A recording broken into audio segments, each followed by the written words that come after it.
тылсым тарихын балбал тастарға мүсіндеген рухани әлемін зергерлік әшекейлеріне күміспен көптеп, күйлерінің күмбірімен көмкеріп, жырларымен жиектеген, өткені өнегелі, бүгіні байда баянды, келешегі көңілге шалқар шабыт ұялататын 362 әулие мен бір бекет атаның рухымен тыныстап жатқан киелі Маңғыстау топырағында дүниеге келген заманымыздың заңғар жазушысы Әбіш аға Кекілбайұлы егерде тірі болса 80 жасқа толар еді.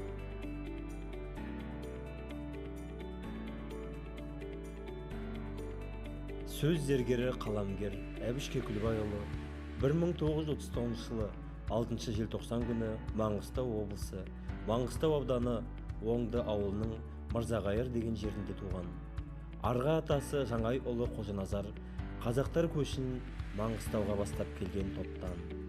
Белгілі, білікті, беделді, дәулетті адам. Атақты қаламгердің әдебиетке құмарлығы мектеп қабырғасында басталады. 1957 жылы 5 мамыр Лениншіл жастың белсенді ауылдық тілшісі ретінде Қазақстан комсомолы орталық комитетінің мақтау қағазымен марапатталады. 1957 жылы Қазақ мемлекеттік университетінің филология факультетіне түседі. Әбіш Кекілбайұлының алғашқы өлеңдер жинағы Алтын шуақ 1962 жылы, Бір шөкім бұлт 1965 жылы жарық көрді.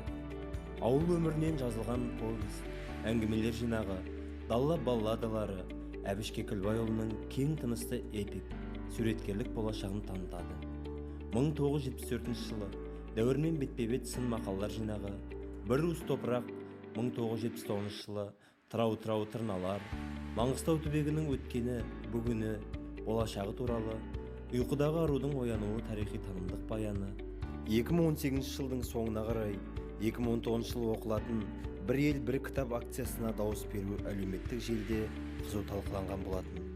Аталған жобаны қорытындылау мақсатында республикадағы барлық кітапхана басшылары мен қызметкерлері және оқырмандарының қалауымен Бір ел бір кітап 2019 республикалық акциясы аясында жазушы Әбіш Кекілбаевтың Аңыздың ақыры романы және ақын Әбділда Тәжібаевтың өлеңдерін оқу таңдап алынды.